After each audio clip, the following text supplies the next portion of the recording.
बहुजन सौरभ, बहुजनांच्या सामाजिक व सांस्कृतिक चळवळीचे मुखपत्र। नमस्ते, जय भीम। मैं एडवोकेट डॉक्टर सिद्धार्थ कामले, दैनिक बहुजन सौरभ का मुख्य संपादक। नागपुर से मराठी अखबार निकलता है। पिछले 4 साल से हम लोग इस पेपर को चला रहे हैं। अब ये 5वां साल चालू है। मित्रों, मैं जो आज का मैं थोड़ा सा विश्लेषण इसलिए करूंगा कि हमारे सामने देश में सबसे बड़ा विषय यदि जब कोई होगा तो वो है ईवीएम। आज ईवीएम के बदौलत आज बीजेपी जिस तरीका से सत्ता में आई है और हम लोग बार बार ये सब मीडिया और लोग बार बार हमारा लक्ष्य भटकाते रहते हैं, इधर से उधर इधर से उधर।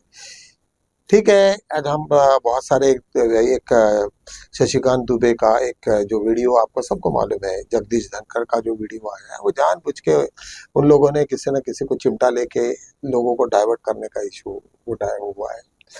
क्या होगा जब कंटेम्प्ट ऑफ पिटीशन रहेगा? सब माफी मांग लेंगे, सब कंटेम्प्ट बोलेंगे कि नहीं, हमें ऐसे ऐसे गलती से हो गया, ये हुआ। हमारे क्या अध्यक्ष ने तो हमें ऑलरेडी बोला कि ये बीजेपी की कोई विचारधारा नहीं है, हम लोग निश्चित रूप से कोई सुप्रीम कोर्ट का अपमान नहीं करना चाहते। इस तरीका से ये सब हो जाएगा और बाकी वो ओपनली माफी मांग के खत्म कर देंगे वो इशू को। लेकिन इस बीच में मेन जो इशू जो दब गए हैं उसके बारे में हम लोग बार बार सोच रहे हैं कि ईवीएम आज सबसे इम्पोर्टेंट इशू। आज बोस्टन में अमेरिका में राहुल गांधी जो थे और वहाँ के सभा को वो संबोधित कर रहे थे, वहाँ पे उन्होंने कहा कि हमारे देश में सबसे खतरा जो है वो ईवीएम के वजह से, ये यदि यार ईवीएम के ऊपर में किसी भी प्रकार का कंट्रोल हो जाता तो शायद हो सकता है कि बीजेपी कोई भी स्टेट में नहीं आए और बीजेपी पावर में नहीं रहेगी। इस बयान को लेते हुए कई लोगों ने थोड़ा सा चिमटी लेने की कोशिश की कि भाई ये यहाँ का मसला था, फॉरेन में क्यों किया। उन्होंने कहा कि जब 5 बजे तक का इतना परसेंटेज छोड़ता, सडनली 2 घंटे में एक 67 लाख का एकदम से राइज होना, ये शायद रात भर भी वोटिंग रहता तो भी नहीं होता था। ये तो लॉजिकल है, लेकिन सब लोग उसके ऊपर में बिल्कुल कोई चर्चा नहीं करना चाहते हैं निश्चित रूप से। लेकिन एक बार अभी जब सबके सामने में छोटी बातें आ रहे हैं, तो मैं अभी उस दिन का मैंने जो वीडियो देखा तो रंजीत कास्टे का जो वीडियो है बड़ा महत्वपूर्ण है। सभी लोगों के मीडिया के सामने में कहा कि उन्होंने मुझे बोला गया कि वो इलेक्शन से वहाँ के मशीनों से दूर हटने के लिए मुझे 10 लाख रुपए दिए गए थे। तो निश्चित रूप से ये सब जो हो रहा है वो हमें आज ना कल तुम्हारे पुलिस डिपार्टमेंट से ये सवाल करना पड़ेगा। हमें लोकायुक्तों को भी पूछना पड़ेगा कि ये कैसा क्या मामला है, तुम लोग क्या कर रहे हो, इसके ऊपर में कितने लोगों ने कार्रवाई की और ऐसे कितने अधिकारियों ने कितना पैसा लिया है। यदि जिस तरीका से वो यदि समन्स होता है, पुलिस डिपार्टमेंट को समन्स होता है, तो निश्चित रूप को उनको सबके सब जितने भी अधिकारी थे पूरे ऑल ओवर इंडिया में, ऑल ओवर महाराष्ट्र में, वो सब लोगों के अकाउंट से जब चेक करे तो उन्हें को पता चलेगा कि भाई कितना पैसे का क्या क्या डील हुआ। 1-2 भी लोग मिल गए या कोई छपड़ गया है तो इसमें शायद हो सकता है कि ये पूरा ये पता चलेगा तो क्या क्या ये हुआ।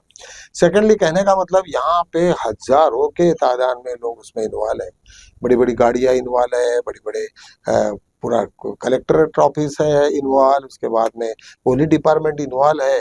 मुझे समझ नहीं रहा कि इतने सारे इन्वॉल्व होने के बाद में ये जो हमारे पॉलिटिकली लोग हैं, जो कांग्रेस के हैं, राष्ट्रवादी के हैं, उद्धव ठाकरे के पार्टी के, ये लोग क्या कर रहे हैं। ये लोगों ने तो अपने लोगों का ये करना चाहिए ना। मेरे कल के भी वीडियो में मैंने यही बोला कि भाई ये तो हम लोगों के साथ में इनजस्टिस हुआ, जिन लोगों को हमने ये जिम्मा सौंपा कि भाई तो हम लोग तुमको वोटिंग कर रहे हैं, लेकिन वो अपने वोट का, हमारे वोट का कल ये नहीं कर रहे हैं, प्रोटेक्ट नहीं कर रहे हैं। तो हमें क्या बोलना चाहिए? अभी इस तरीका से यदि जब होते रहा तो निश्चित रूप से हम लोगों का बड़ा नुकसान होगा। लेकिन खैर, एक बात के लिए मैं समझता हूँ कि ये कुछ टेम्पररी बात है, ये कोई परमानेंट चलने वाली बात है। मैं पिछले वक्त भी बुद्ध के जमाने की बहुत सारी कुछ स्टोरीज बताया। ये सब जितना भी ये इनका चल रहा है, ये ड्रामा सब कुछ दिनों तक ही चलेगा। ठीक है, 10 साल तक तो उन्होंने निकाल लिया, लेकिन हर फॉर एवर के लिए नहीं चलेगा। और ऐसा यदि जब कुछ हो जाए तो निश्चित रूप से बहुत खतरनाक हो सकता है। और अभी एलन मस्क ऑलरेडी तुम्हारे इंटरनेट में आ गए हैं, तो वो उनका भी अभी वॉच रहेगा। अमेरिका कंटिन्यूसली वॉच कर रहा है और ये सभी लोग, हो सकता है अभी राहुल गांधी ने वहां जाके और किससे मुलाकात की, वो तो एक्सपोज नहीं हुए। वो भी हो सकता है कि वो लोगों ने कुछ क्या कमिटमेंट हुआ, क्या नहीं हुआ, क्या बातें हो गई, हमें नहीं मालूम। तो ये सब चीज़ों को, सिचुएशंस को हम लोग यदि जरा एनालिसिस करते हैं तो निश्चित रूप से हमें पता चलेगा कि ये सब इम्पोर्टेंट जो हमारे इश्यूज है उससे भटकाने का ये चल रहा था। मैं आप सभी लोगों को बार बार इस चीज़ के बारे में आपको बताता हूँ कि हमारे जो लक्ष्य है और वहाँ का महाबोधि विहार का भी इशू उतना ही गंभीर है।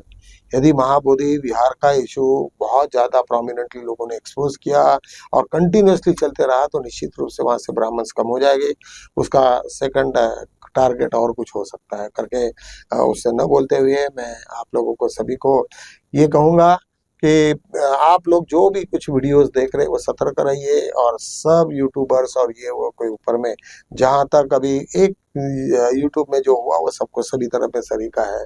अभी आज हमारे बी आर गवई के बारे में भी कुछ आया है। उन्होंने कहा कि भाई आपको कंटेम्प्ट पिटीशन फाइल करना है तो आप सीधा अटॉर्नी जनरल के पास में जाइए, वो रिकमेंड करेंगे, वो गवर्नमेंट के आदमी है, भाई कंटेम्प्ट हुआ या नहीं हुआ उनसे बात करो। It's very good. मतलब उन्होंने मालूम है कि प्रोसीजरल क्या है, तो तुम्हें जब डायरेक्टली हमें आके उनको करे कि भाई कंटेम्प्ट पिटीशन फाइल करो तो that the procedure is that कि आपको यहाँ पे जो गवर्नमेंट लीडर होते हैं उनको सॉलिसिटर जनरल होते हैं उनको अप्लीकेशंस देनी पड़ती है और उसके थ्रू आना पड़ता है। That is the procedure. वही प्रोसीजर को भूषण गवई ने समझाया है, जस्टिस गवई ने समझाया है। तो निश्चित रूप से उन्होंने जो चीज़ बताई है वो लोगों को सही रास्ता बताया है। उसके ऊपर में शायद हो सकता है कि उन लोग काफ़ी बीजेपी नाराज भी होगी, लेकिन अभी बीजेपी के हाथ में कुछ है नहीं, क्योंकि जैसे भी चीफ जस्टिस होते हैं वो नाम पहले ही रिकमेंड कर देते हैं और प्रेसिडेंट ऑफ इंडिया उनको शपथ देने का पूरा प्रोग्राम चालू कर देते हैं। तो इसके मुताबिक अभी गवर्नमेंट के हाथ में कुछ है ही नहीं, तो उसके वजह से कोई किसी भी प्रकार का डर रहने की कोई बात नहीं है।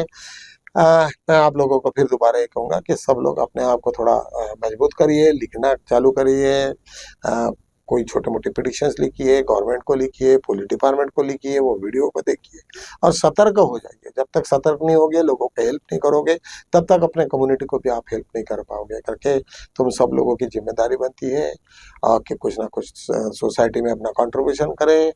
इसी के साथ में मैं यहीं पे विराम लेता हूँ। कल मिलेंगे हम लोग, तब तक के लिए जय भीम।